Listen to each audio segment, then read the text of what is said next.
everyone, welcome to my channel. My name is Jamie Lee. For today's video, I wanted to talk about something that I find really interesting, and it does relate to art, but it's a little bit different, and it is the Mandela Effect.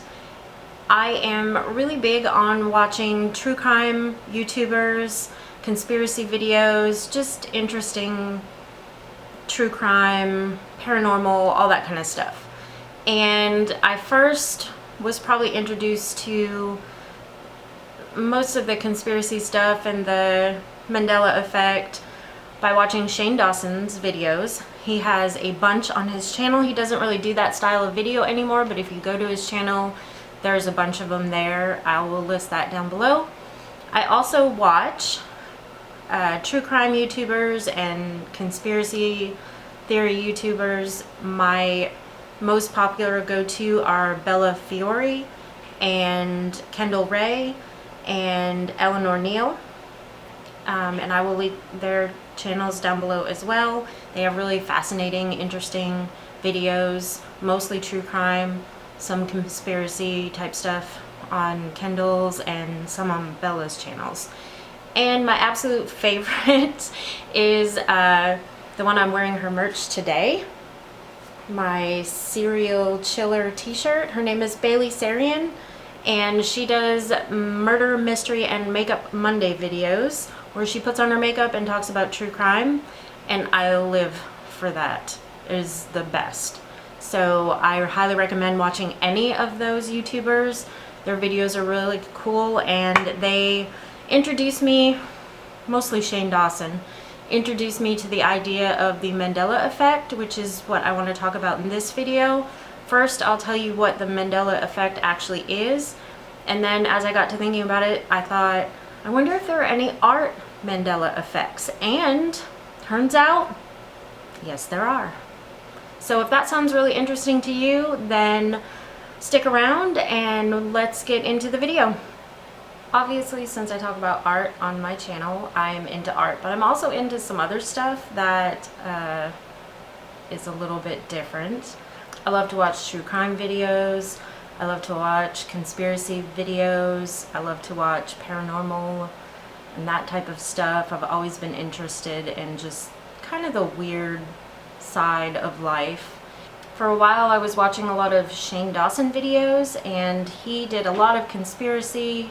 And I'm pretty sure that's where I first saw the Mandela Effect video on his channel. He doesn't really do that type of videos anymore, but I will put a link to his channel so you can go check out the ones he had. He did a bunch of them. And I also watch a lot of true crime and paranormal and conspiracy YouTubers. My favorite are Bella Fiore and Kendall Ray and Eleanor Neal, and pretty much my top favorite is Bailey Sarian. I have her merch right here, Serial Chiller. She does a murder, mystery, makeup, and Monday video on true crime while she does her makeup. I absolutely live for those videos, and I will link all of their channels down below so you can go see them. So because I'm into all of that, YouTube recommends a lot of odd videos to me, and the Mandela Effect was popping up quite a bit, so I've watched several videos on that. And it made me wonder, I wonder if there's any Art Mandela Effects. And so I did a little digging, and guess what? There totally are. So I thought for today's video I'd talk about art and the Mandela Effect. So first, what I'm going to do is tell you what the Mandela Effect actually is, and then I'll talk about what I found about the Mandela Effect as it relates to art. So this phenomenon gets its name originally from Nelson Mandela, who was a political activist and South African president, and he was jailed for a time, and then he was released from jail and went on to become the president of South Africa, and then he passed away in 2013. Now the problem comes when he passed away in 2013, people, many people were stunned because they believed that he had died in prison in the 1980s. Well, that simply isn't true. He lived past the 1980s. He was released from prison. He was president, but many people were convinced that he had already died when his death was announced in 2013. a large group of people have a false memory about a person, an event, something that has happened in the past, and truly believe that there is evidence to support their belief or their memory, while there's another group of people that have a completely different version of that same event, like Nelson Mandela is alive, Nelson Mandela died in the 1980s. Those are two very different things, but the groups of people who believed each were adamant that their belief and their memory was correct. Another really popular Mandela effect that people often use when they're talking about this phenomenon to explain it is the popular children's storybook series, the Berenstain Bears. If you thought it was Berenstain, sadly no. The actual name of the book series and the authors that wrote it is Berenstain, like a stain on your clothes, not steen, stain. There are many people who are just mind blown by this, and for years grew up believing that it was the Berenstain Bears. It is the Berenstain Bears, and people lose their mind when they hear that. That's what the Mandela Effect is, and I wanted to see if there were Mandela effects in art, and here is what I came up with. The first one, and this is a very common thing when you're looking at Mandela effects, like the Berenstain controversy, people believing that a certain name is spelled a certain way and then learning later that it's spelled differently.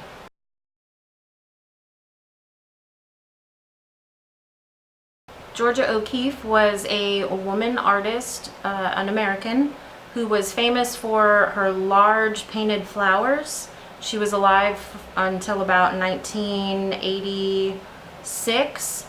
She died when she was very old. She was about 98 years old. What is the Mandela effect in regards to Georgia O'Keeffe? Well, it has to do with the spelling of her name. So there's two options for the spelling of her last name. The first one is O''Keeeffe. The second option is O''Keefe.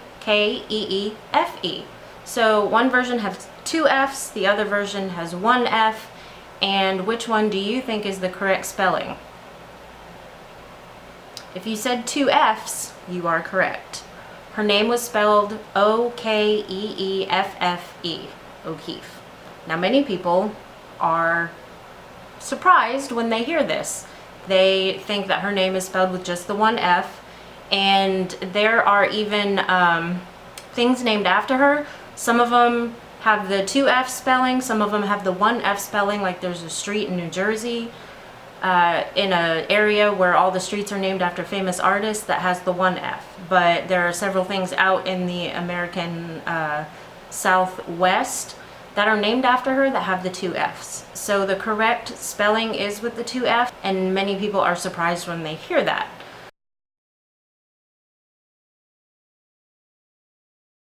So the second Mandela effect in art is, it's kind of a Mandela effect, but it's kind of just, see some of these, like the incorrect misspellings of names or that sort of thing, I think that just sort of comes from just not knowing. This is more of a not understanding the history behind this painting. The painting is American Gothic, and if you've ever seen the painting of the farmer with the pitchfork standing next to a woman with the house behind them, that is the American Gothic painting. It has been parodied, it has been reproduced and copied.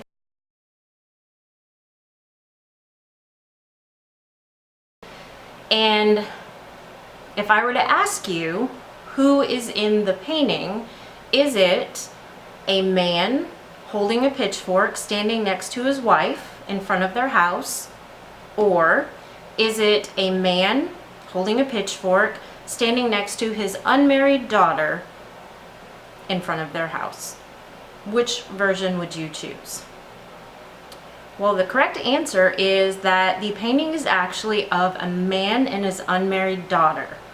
It is not his wife. And many people, when they learn this, are pretty much dumbfounded because they remember the woman standing next to him as having hair pulled back in like a bun, and she has gray hair and she looks old.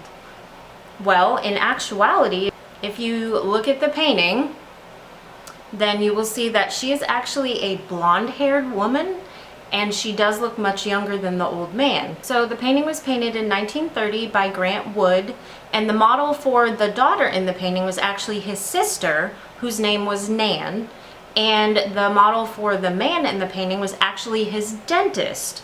The dentist's name was Dr. Byron McKeeby, and his sister was named Nan Wood Graham, and she actually was asked to model for this painting, and he was known to take some liberties when he painted, and so she already knew that he might mess around with what she really looked like, and he did.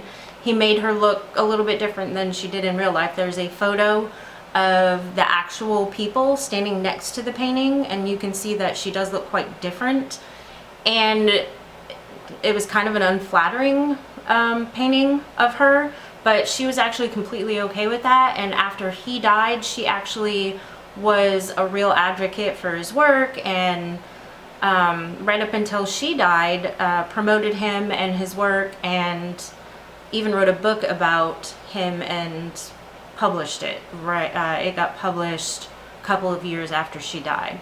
So in the American Gothic painting, the Mandela Effect is that everybody assumes that it's a man and his wife standing in front of a house, and it's not. It's a man and his daughter. And I think that one's mostly, to me, that one seems more like a misunderstanding or a not knowing of the actual history of the painting than a real Mandela effect.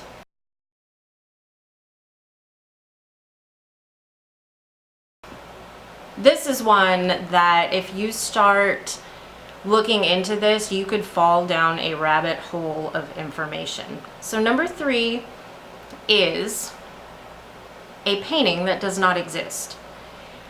Let me ask you if you remember a painting of the famous King Henry VIII wearing his regal, deep color, gold, red, possibly, kingly attire, holding a turkey leg. Is that a real painting? In fact, it is not a real painting. There is no evidence anywhere of an actual painting depicting King Henry VIII holding a turkey leg and it having been painted at the time he was alive. Now, this one's a little odd because there are several paintings done of Henry VIII. You may actually be familiar with the most famous painting of King Henry VIII. It was done by Hans Holbein the Younger, and it was actually destroyed in a fire in 1698. So the original painting is no longer with us, but there were so many reproductions and copies of the painting that we do know what it looks like. And in this painting, he's dressed in his, robe, and he's standing in a very, masculine royalty pose. No turkey leg. However, and then there are many people who swear that either in school or at some point in their life they saw a portrait of King Henry VIII holding a turkey leg, sitting at a table, or what appeared to be a table, that he was wearing his king robes and possibly even the hat that he's often seen in, and that it was also painted by Hans Holbein the Younger. And there is no record that this painting actually ever existed. Now, the other weird thing about this one is that there are so many pop culture references to King Henry VIII and a turkey leg. There's The Simpsons. There's an episode of The Brady Bunch where it's mentioned. There's Mad Magazine. There is a few more like movie and TV show references and commercials. So why are there so many references to King Henry VIII and turkey leg, some sort of leg of meat? Why are there so many references to it if the painting that reference came from never existed? So this one's a little odd because even I feel like I remember that painting. I think I saw it when I was a kid. I mean, we studied kings and queens of England, and it talked about Anne Boleyn, and it talked about Henry VIII. And I remember, of course, being a kid, your memory is a little different anyway, but I remember he looked super fat, like he was a huge guy in the painting. And you know, that's one of the things that many people say about King Henry VIII, is that he became a glutton, and that kind of symbolized the fact that he was rich at the time, because rich people could afford to eat food and poor people obviously had a much harder time. So that was actually a status symbol. I feel like I remember that painting too, but if you go look on the internet, it's nowhere to be found.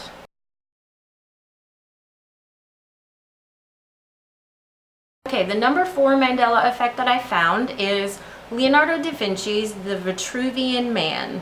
Now, if you recall, the Vitruvian Man is this drawing that Da Vinci did of a man with his arms out and his legs kind of in a V, and it's very anatomically correct, but he has depicted the man in several different stages of pose, all in the same painting, and it's within a circle, and it's known for being a drawing that is extremely symmetrical. Like, everything is supposed to show very clear symmetry.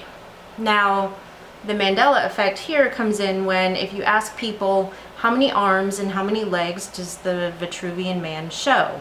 So I will ask you, does the Vitruvian Man have 6 arms and 6 legs, or 4 arms and 4 legs? Now, many people feel like 6 arms and legs is the correct answer, but it's actually 4. 4 arms, 4 legs. So in the photo, he has his arms out straight, and then his arms up a little, and then he has his legs kind of together, straight up and down, and then out just a little bit.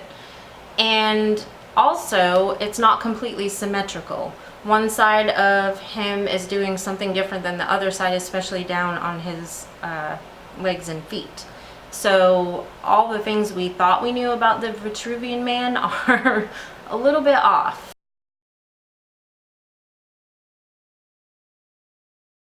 Now, the next Mandela effect, number 5, is also a Da Vinci. It is the very famous Mona Lisa. So there's so much to be said about Mona Lisa. However, most people focus on that weird expression. Some people call it a smile, some people call it a smirk.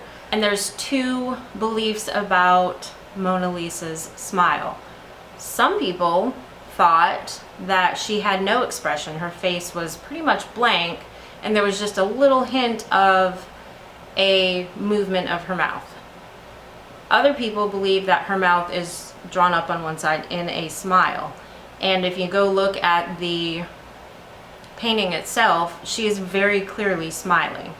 So people that believe that she had just a really blank expression, not smiling big, not a real obvious smile, are very confused by this. Now, you know, a lot of people are saying, okay, how is it that she had no smile and now she has a smile, or she had a little smirk and now it's like a big obvious smile, as you can see from the picture. So what happened? Well, there's a couple different ideas. Some people say that if you look at it when you're younger, as opposed to looking at it when you're older, you see more of a smile when you're older. When you're younger, you're just looking at, I hate to say it, but kind of a boring painting of a lady that was, you know, old a long time ago. And so you don't really pay that much attention. Now, the other thing that I found that's a little bit interesting is that there's a group that believes that Da Vinci painted 2 paintings of the Mona Lisa 11 years apart. One when she was a little bit younger, one when she was obviously 11 years older. And the paintings are very, very similar, but they're not exact.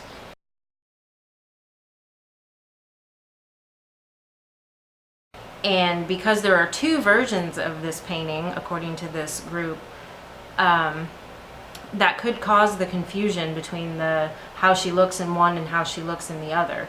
Because like I said, even though they're similar, they're not exactly the same expression on the face. The face obviously looks younger in the younger painting, and artists often did this. This was not out of the norm for them to paint the same version of a painting several times.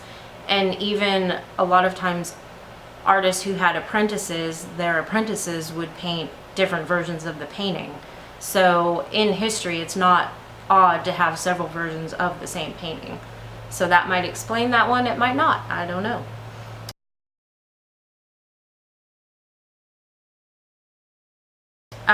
The sixth Mandela Effect is one that involves the Sistine Chapel. There is obviously the famous paintings from Michelangelo on the ceiling of the Sistine Chapel, and the portion of it that is called the creation of Adam famously shows God on one side and Adam on the other, and they are reaching their arms out to touch. Now, many people are adamant, haha. They're adamant that in the version that they remember, God is above Adam and he's reaching his arm down to Adam's finger. In the version that you see today, God and Adam are basically across from each other, and God is reaching his finger pretty much level or even a little bit below to touch Adam's hand. Many people who see this are confused and kind of outraged and don't understand how this can be, because they very much remember God being above Adam. So that is another example of the Mandela Effect. And people who talk about the Mandela Effect and like the bigger theory of it, because there's a lot that goes into it, basically are saying because time is fluid and there's a lot of research that's been done by science that shows that there are possibly many different timelines of things that happen. So people use the Mandela Effect to say that there are certain things that basically, if you make a choice at one point, one thing could happen or something else could happen.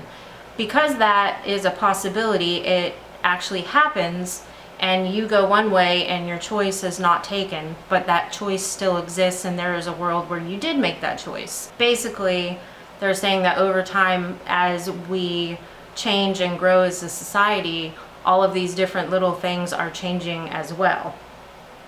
Believe that or don't, but it's still kind of interesting. So I have two more Art Mandela Effects.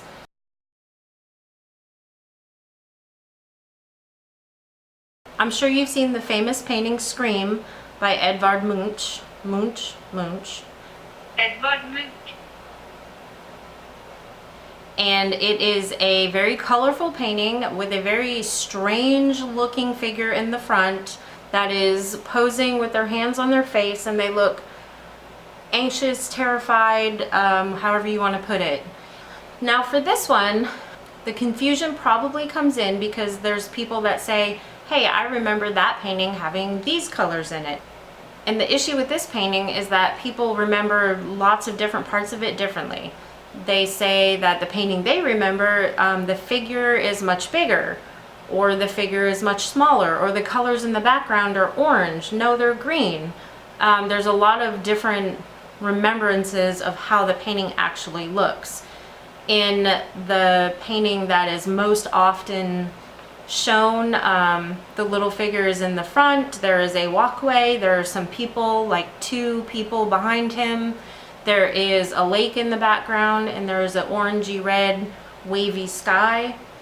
And this is often depicted in merchandise now, and it is kind of exploded in popularity. So of course, you know, they're going to crop out certain things and just focus on the screaming figure. They're going to Photoshop it. So there's also a lot of other versions floating around out there that are weird. The confusion with this one, I don't think really has much to do with the Mandela Effect as much as it has to do with the fact that the painter actually made, I think it was 5 different versions of this artwork.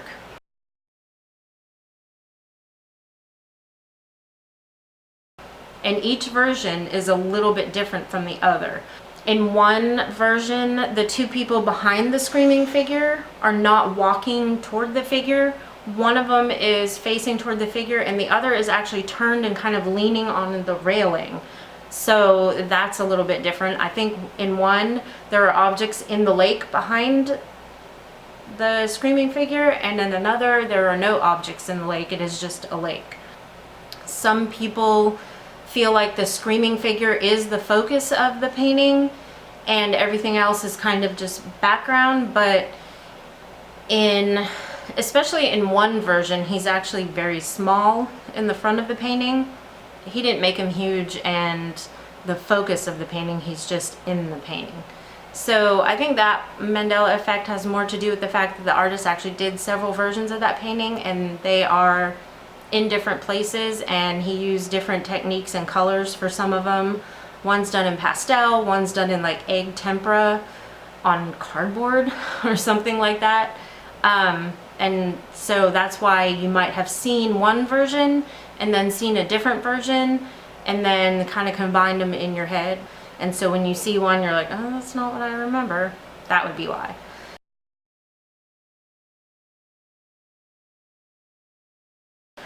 The last one I have is actually a very famous, another Da Vinci. It is the Last Supper, which is actually not a painting. It is painted on a wall in a convent, and it shows Jesus in the middle eating the Last Supper.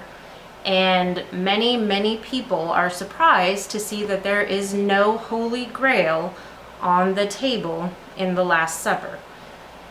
And many people feel like there should be, and that there was, and that it's not there anymore. The other thing that people point out is that all of the little like glasses or cups are very modern and not really in step with what would have been used at that time. They're like little glass tumblers kind of, and back then they would have used a lot more crude drinking vessels basically. And people feel like at one point there was the Holy Grail in that painting. Now where is it? And then there's also a lot of people that say no, the Holy Grail was never in that painting. And so many people feel because the Holy Grail is not shown, or there is no chalice, there is no goblet, there's no nothing by Jesus, well then how is he supposed to have a drink? He has no cup. The Holy Grail is supposed to be in that painting. Why is it not in it? Now most people feel like if it wasn't put in the painting, then this was a huge oversight on Da Vinci's part, because the Holy Grail was what Jesus used to pour the wine for his disciples that were seated at the table with him.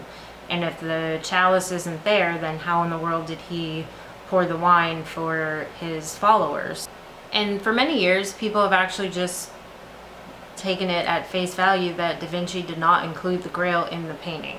Now there are some people that feel like he did put it in the painting, just not where you would expect it.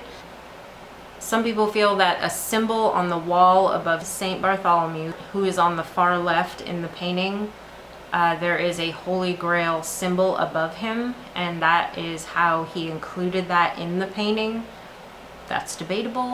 I don't know what the real story is.